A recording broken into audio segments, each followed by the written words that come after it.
Well, good afternoon, everyone. It's great to be with you here today. I'm Simon Rowbory, and I'm ordained in the Church of England. I'm chaplain at North London Hospice, which is based in Finchley. And it's great to be able to fill in for Mark Jackson, the vicar here. And I've actually known Mark for 9 years now, so we go back away.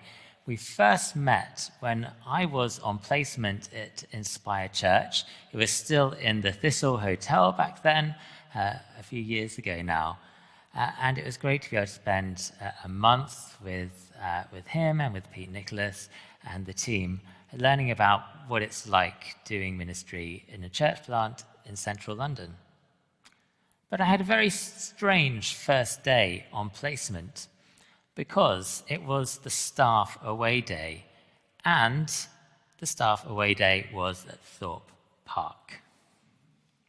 Now, I've never really liked roller coasters at all. I never liked them growing up. I just don't like the feeling that they produce inside me. And so I went to Thorpe Park, and I go, like, well, I'm an adult now. I've grown up. I've grown out of all that stuff. I can cope with this. And so we all got in, and obviously everyone wanted to go on one of the biggest roller coasters to start off with. So off everyone went. I was very firm. I was like, I'm fine, it's going to be fine. And I just got through it. And I was a bit shaky when I came off. I thought, I've managed it. I've just met these people, and I've made a good show of myself. I should be proud of myself. And it was all going well until we came to those photos that they take whilst you're on the ride. And unfortunately, there was a picture of me on the ride doing something like this, in a sort of attitude of terrified prayer. And that was Mark's introduction to me, and I'm glad that he has managed to overcome that and let me preach here today. That was just a very small example of a personal failure, wanting to be able to do roller coasters and yet not quite being able to, despite being a fully grown adult. As we come to our passage today, there's all sorts of echoes of failures, and I wonder, that was just a small example of a failure that didn't really matter with people filled with understanding and grace.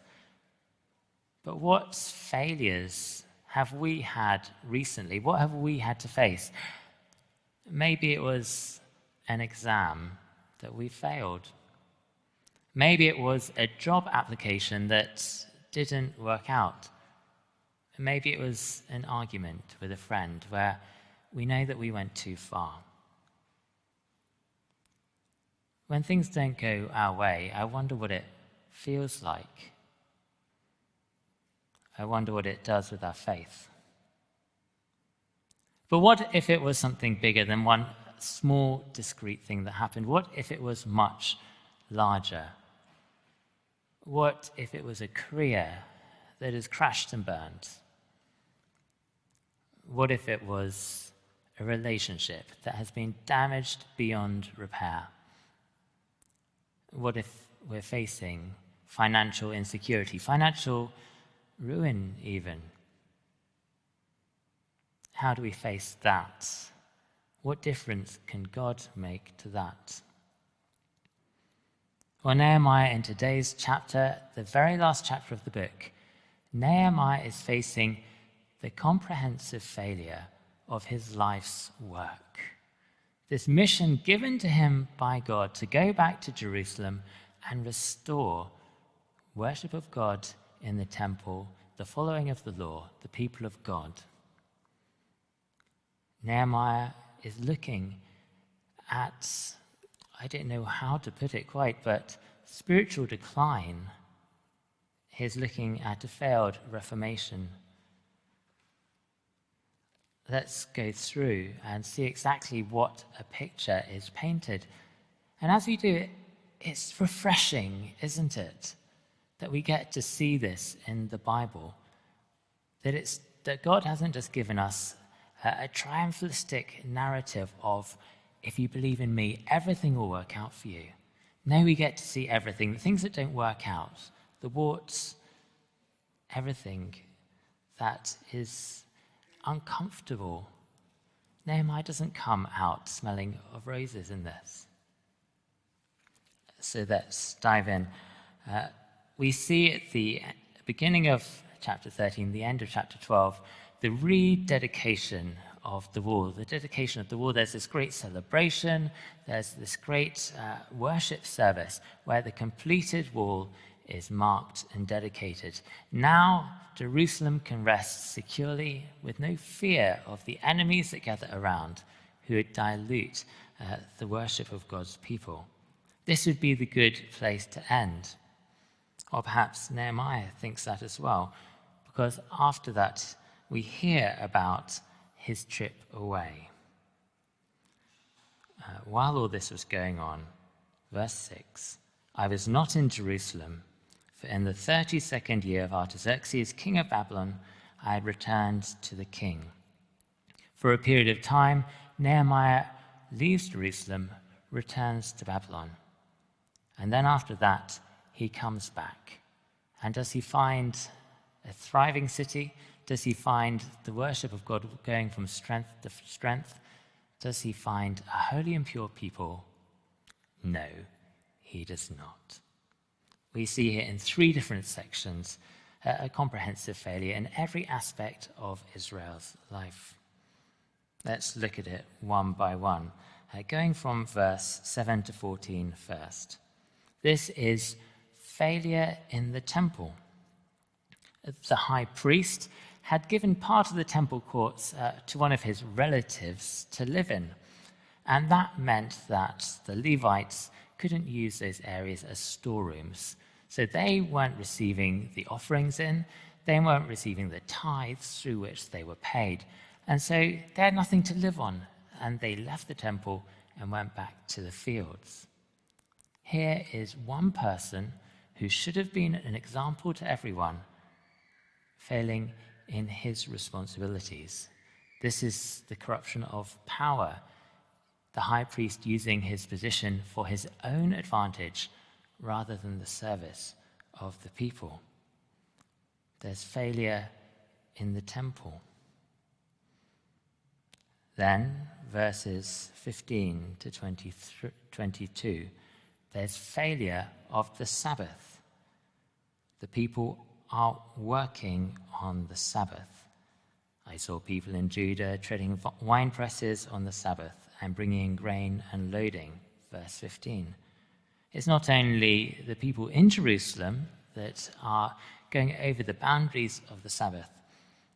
It's also those who live around who are coming into the city and buying and selling on the Sabbath.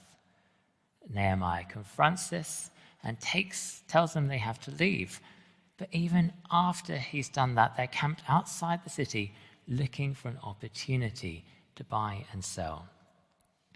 Here we see again the Sabbath, that distinctive thing that God has given his people so that they can rest and enjoy him, start to erode away. Here we see money as king, not God as king. The economy of grace cut away. And then thirdly, the third area of failure is what we might call a failure of sexual ethics. That's verses 23 to the end. The people were marrying those who did not have their hearts on the Lord. The purity of God's people starting to be diluted. Nehemiah says, you are not to give your daughters in marriage to their sons, and you are not to take their daughters in marriage for your sons or for yourself. Verse 25. It must have been very disappointing for Nehemiah to gradually find out that everything he'd set up has started to leach away. Failure in the temple, failure of the Sabbath, failure of the people's purity, their devotion to the Lord.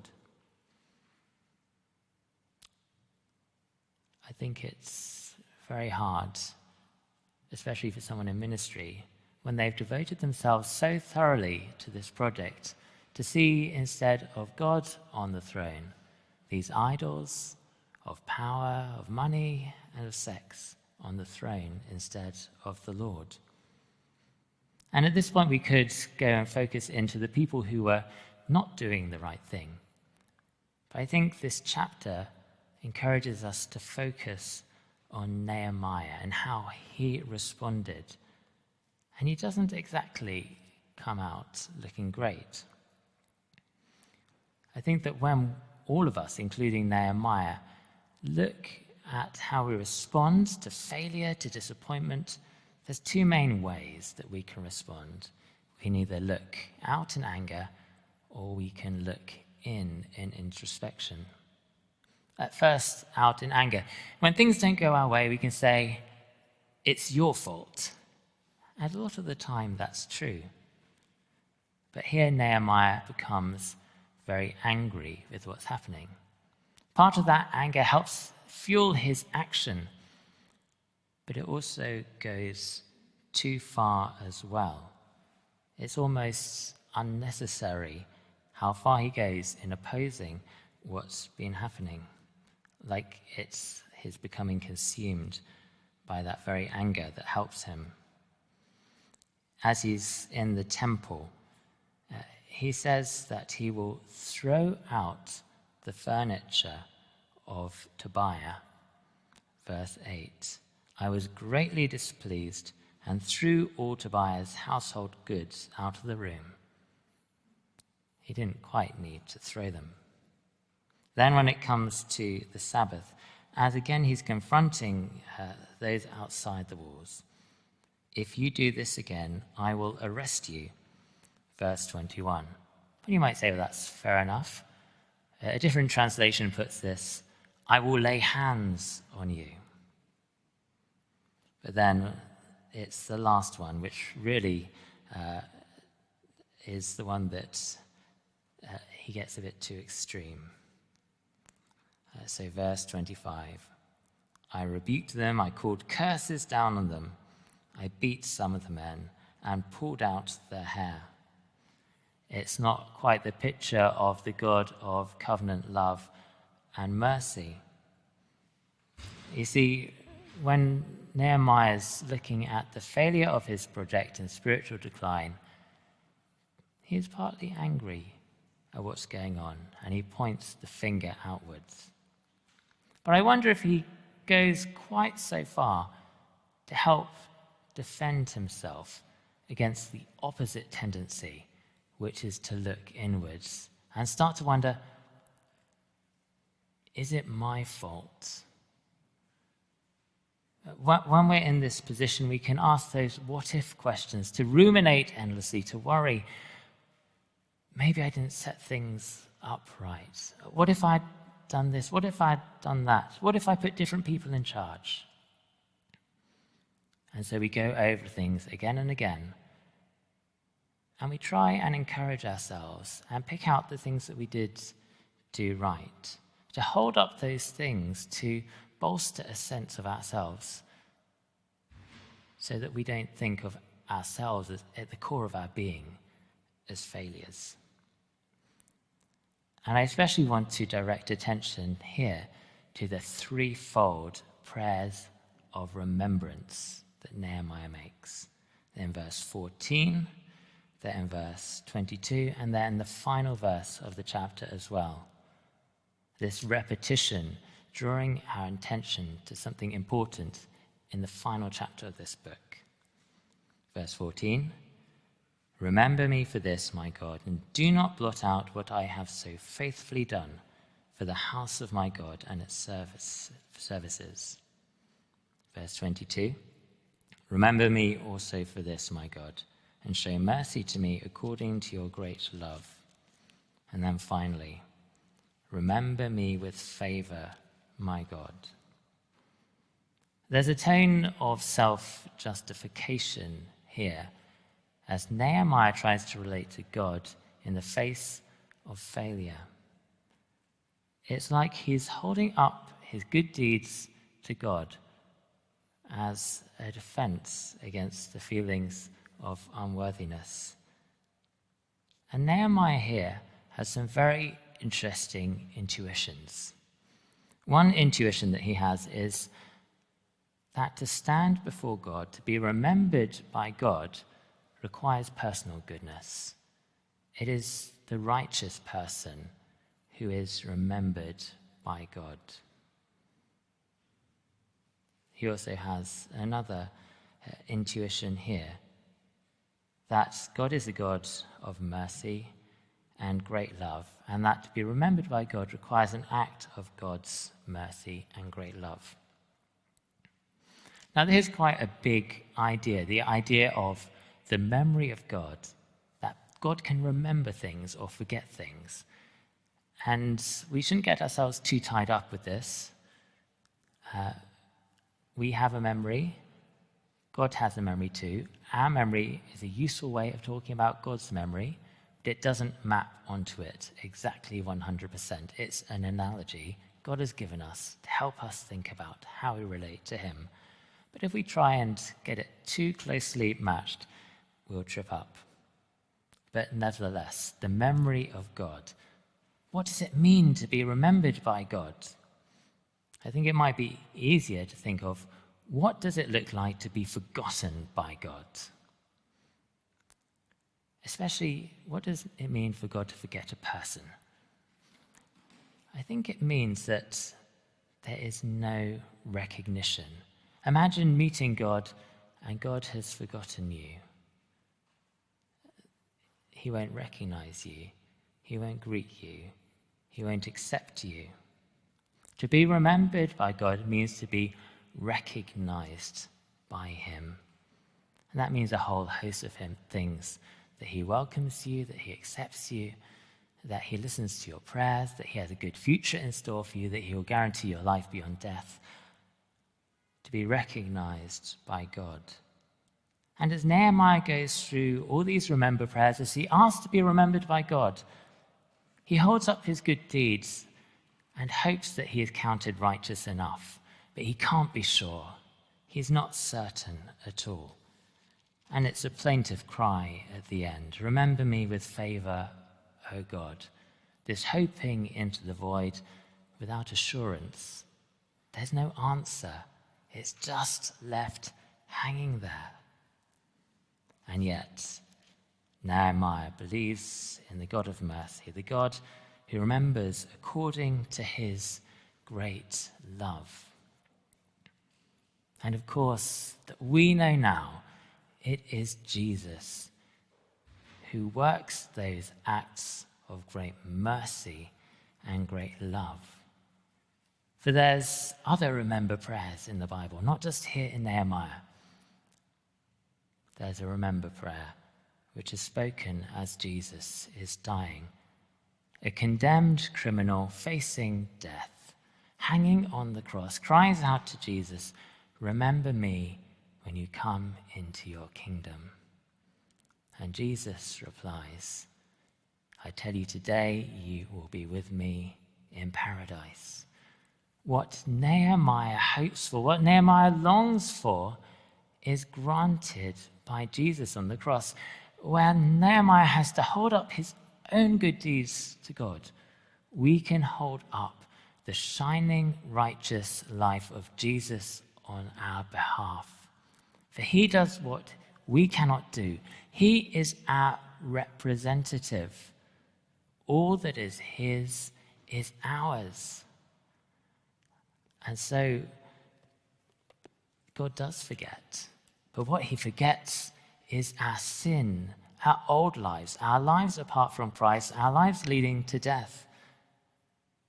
What does God remember? Well, God recognizes us as his children, as his own, because when he sees us, he sees the righteous life of Jesus, who did fulfill the law, who did never sin, who took our place, who took our blame, who took our shame, who was judged so that we didn't have to be.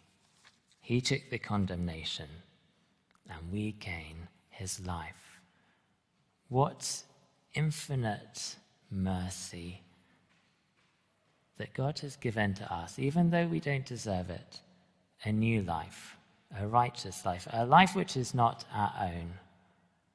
What hope is there that in the eyes of God, our failures, our brokenness, our sin don't count for anything. They're carried away to death, nailed on the cross, and we are called God's own.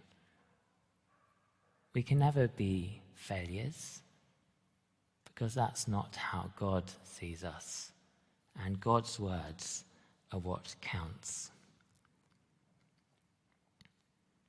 Let's go back to those two main ways that we can respond to failure and disappointment. We can look outwards, say it's their fault, be consumed with anger. We can look inwards, try and justify ourselves, turn inwards and feel alone. But Jesus makes a difference to both of those so that we look not out, not in, but up to him. When we're tempted to say, this was their fault, or maybe they did have a role, maybe they should be held to account, but we shouldn't be consumed with anger. We shouldn't fuel our anger because we know that we have received mercy ourselves. We have been forgiven ourselves, and so we know that we can forgive others too. We know what it feels like to need forgiveness. And then when we're tempted to be drawn into self-justification, to think that God won't have me, God won't want me, we can look at Jesus on the cross. The mercy he showed to that condemned person next to him, that he would never call us a failure when our hope is in him. And as we draw to a close, I wonder what our responses to all of this are. How we've experienced failure, how we respond to it, how God does make a difference or not, and what we'd like to change. And we're going to have a time of reflection now to think about these things. But we're not just going to look at this final chapter, this downbeat chapter of Nehemiah, this surprise ending. We're going to think about the whole book, about, if you've been coming along, the things that we've learnt on the way. And I wonder what you can recall, what's stuck with you. Nehemiah talks about the distinctiveness of God's people, about the power of prayer and our sovereign Lord, about the hope of Jerusalem and the coming new Jerusalem, about the joy of the Lord being our strength. Let's spend some time with the Lord. What's he putting on your heart now by the Spirit? What challenge, what encouragement, what hope is he implanting in you?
We thank you, Lord, that we are held in your memory by Jesus.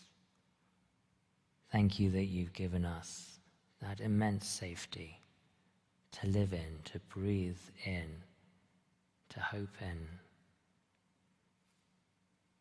Ground us in the assurance that although we may sometimes fail, that things might not go our way. We are no failures, but celebrated as beloved. So encourage us and set us aside for you, that we can be holy as you are holy, that we can be distinct, filled with the love and energy of Jesus, our hope, the King of the New Jerusalem, the priest who makes a way to God, the prophet who speaks life into our very being. Come, O Spirit of God, make your home in our hearts. Enthrone Jesus there, that we might live to the glory of God. Amen.